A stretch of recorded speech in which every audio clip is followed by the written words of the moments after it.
Good morning. What is wrong with this guy? Why can't he do this simple thing every morning before he gets started? I don't know.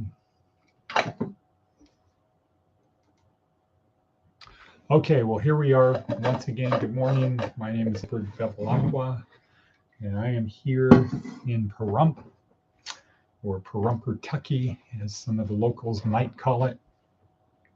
Here at Department of Career Services, where our goal is to help you get from where you are to someplace better, from infinity to beyond. And we do it through this podcast, but it's not really the podcast. It's the stuff in the description down below. Please subscribe, click on the bell, thumbs up, share, you know the thing. And so the real stuff is what's down below, but not so much today, because today is Saturday, and on the weekends we focus more on a general theme, wrapping up, focusing, recalibrating, etc. So not so much for today, the stuff down below, but every other day, big stuff from big people to make it easy for you to spend an hour a day on yourself, investing in yourself. Sharpen the saw. Operation Sharpen the Saw.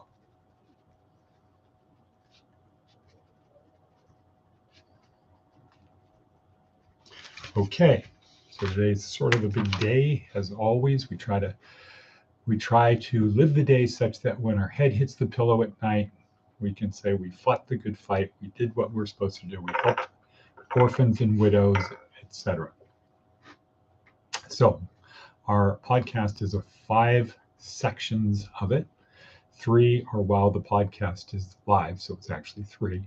But there's 5 parts of the podcast, 3 while we're live, 2 after it's over. So they are, this is the proper order. Prepare for the podcast, prepare for your day, prepare, where we do breathing exercise. 2, attitude of gratitude, where we start our day off accentuating positive, thinking about the good things rather than the thorns in our sides, the burdens that we have to bear. So if we go out in the world with a positive frame of mind, we'll do better than if we go out with a negative frame of mind. Next.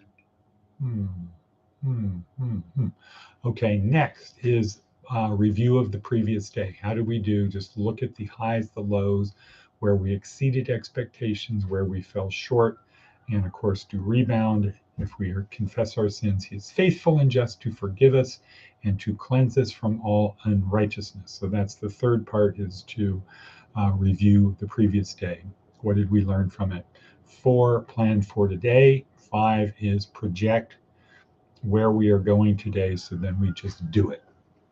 So steps 3 and 5 we do off air because they take a few minutes and there's not really much point having dead time.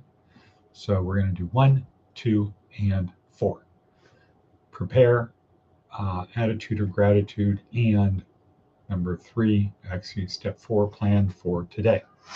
But we're not actually going to plan for today. We're going to do a review, recalibration, where things are going, just kind of an examination of, are we on the right path? Just some things to help you figure it out. All right, almost 4 minutes in, breathing exercise. We will do I kind of feel compelled to do box breathing, but let's just do the Huberman double intake.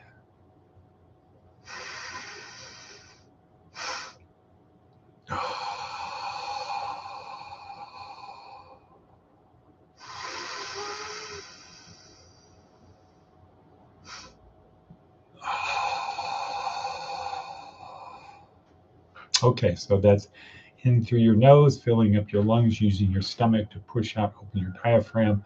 And then when you think you have enough, or you think your lungs are full, to really give it another shot, to really fill up those little air sacs in your lungs, and then let it pour out through your mouth.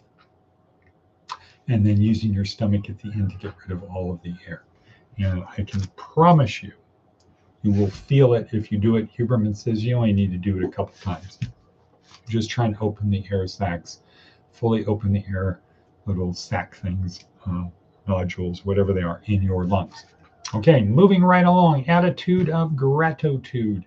Gratitude, about gratitude. Attitude of gratitude.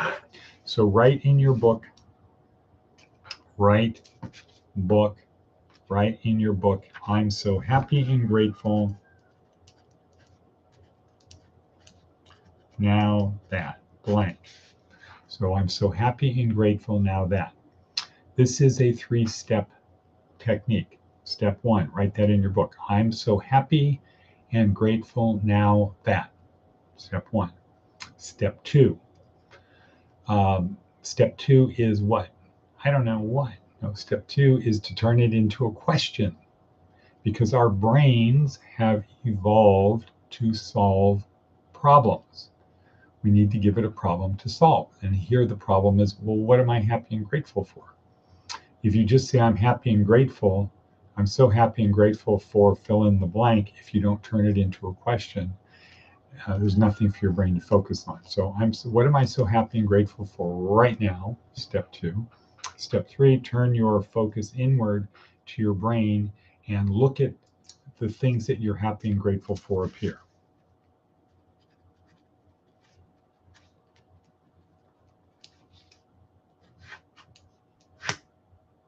I'm so happy and grateful for the opportunity to participate in Operation Sharpen the Saw. What? Oh, we don't have time for that today. Okay, moving right along, people. 6 minutes and 40 seconds in, we are talking about now moving to step 4, plan the day. Why do we do that? Because if you fail to plan, you plan to fail. What do? We work our plan, we plan our work, and we work our plan. Get in that habit, even today. Get in the habit of planning your work and then just working your plan. Planning the work, working the plan. I'm going to have a cup of coffee, courtesy, once again, Randy Bissell.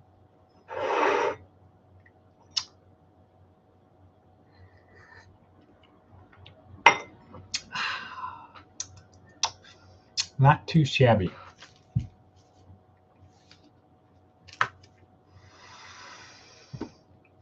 Okay, I have a busy day today. In the notes down below, we have Ted.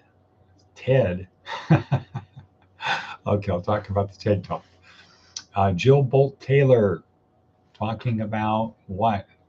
My stroke of insight.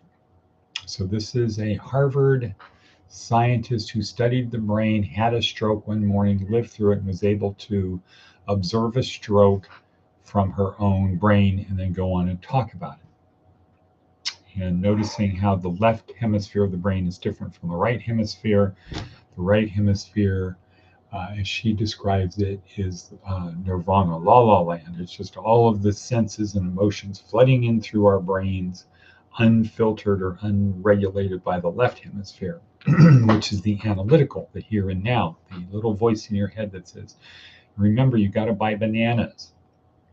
The right hemisphere, we are all one. All of the energy of the universe, I'm part of all of the energy and all of the beings in the universe, and it's beautiful. Versus I'm a separate, in my left hemisphere, I'm separate. So she had a stroke, and as she was having her stroke, as the neurons were cascading, damaged and going offline, her right side of her brain would naturally kick in, or this would be shut off. So just the stuff coming in. And then as her brain adapted to what was going on, it would kick back into existence. So she'd have short periods of time to be lucid, to try to get things done, but very difficult controlling her body. But eventually she was able to call for an ambulance. They got her to the hospital, and she lived to talk about it another day. She did not have a near-death experience. And she described her last seconds of consciousness as like a balloon. It was just the last little bit of air out of the balloon. And then to her surprise, she woke up to blinding light and very harsh sounds, and wishing she could be back in La La Land. Then 10 years of recovery. And so just a really great story. Everybody should watch that. Okay, Jill Bolt Taylor. Next. Seth Godin, protest or a project. This is an important thing in your life, in all of our lives, to be able to differentiate. Is this a protest or a project? What, right? What? Protests let off steam. They organize people who might not show up by creating a moment in time where there's enough opportunity and social pressure that they participate. A protest sends a message. But almost every time, the very things that made a protest appealing mean that it fails to change much. That's because protests are momentary, temporary, and urgent. So too with love thy neighbor. So we've got to turn it from a protest of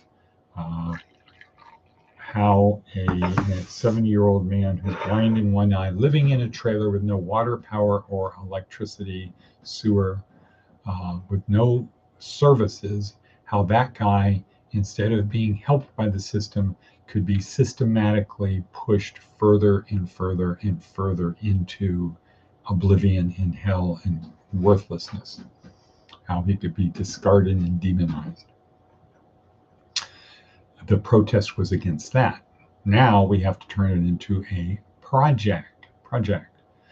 The status quo is good at surviving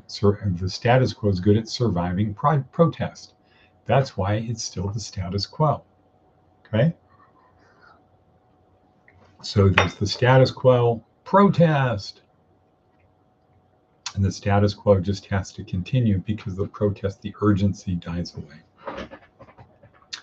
The alternative is a project. A project begins with a protest that ends with, we'll be back tomorrow and we're bringing our friends. How does the status quo feel about that? Uh-oh. They're coming back with their friends. Uh-oh. A project is impatiently persistent. It plays a longer game, one that can outlast the status quo. Right. Okay, you're an elected official. One day you won't be in office. I'm playing the infinite game, Simon Sinek's infinite game. All I have to do is outlast you. A project identifies the system and brings a systematic approach to changing that system. Okay, here's the system of taking people and demonizing them and discarding them. Here's that system. Okay, we're going to systematically change that system. Projects can seem boring, when seen with the stopwatch, but they're powerful when measured with a calendar. Okay, cool. Let's see, how we doing for time? 13 minutes. That was kind of long. Let's see if we have time. Kinship speech. I want to share a powerful message, challenging us to look beyond our own comfort and convenience and to embrace a truth that transcends boundaries. This is a ChatGPT speech based on something from Father Greg Boyle, S.J. Reverend Martin Luther King said, "This is not the place you come to, it's the place you go from."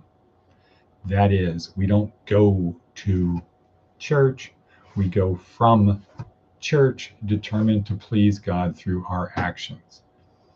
Imagine a circle of compassion where nobody is outside that circle. It's a vision of inclusivity, a vision of dismantling the barriers that exclude others, i.e. the status quo. Now imagine us standing at the margins because that's where the barriers get erased. We are called to stand with the poor, the powerless, and the voiceless, offering support to those whose dignity has been denied and whose burdens are too heavy to bear alone. We have a choice. On the one hand, we can choose to foster unconditional loving kindness and unrelenting compassion. And in doing so, we can create a community of kinship that even God might recognize as his dream come true. We can nurture the reality that there is no us and them. There's only us. Or, on the other hand, we can choose to do nothing, to remain stuck in a self-imposed struggle defined by our differences. We must experience what it's like to stand with the easily despised and the readily left out. For God does not partake in the demonizing that often plagues our society. By standing with the demonized, we can work towards ending the demonizing. By standing with the disposable, we can pave the way for a future where people are no longer discarded and forgotten. But let us remember our mission is not to make those at the margins different from us. Instead, it's to be transformed by them. We must go from here, open our hearts and minds, ready to learn from those at the margins. Through our unwavering commitment to unconditional kindness, unrelenting compassion, and love, we can create a community of kinship that transcends the boundaries that divide us. In this endeavor, let us be guided by the belief that every individual, regardless of their circumstances, holds inherent worth and deserves to be seen, heard, and loved. Together, we can be the change makers who break down walls and build bridges of understanding. Together, we can make this world a place where everyone belongs, where there is only us, and where we embody the dreams of a better, more compassionate world. Thank you. And let's see, with that, 1628 in, longer than anticipated, but let us go forward in that spirit of creating a project, not a protest, a project to change the status quo so that those at the margins can be erased. And Shiva Shalom. Shabbat Shalomi. Okay. Add cut.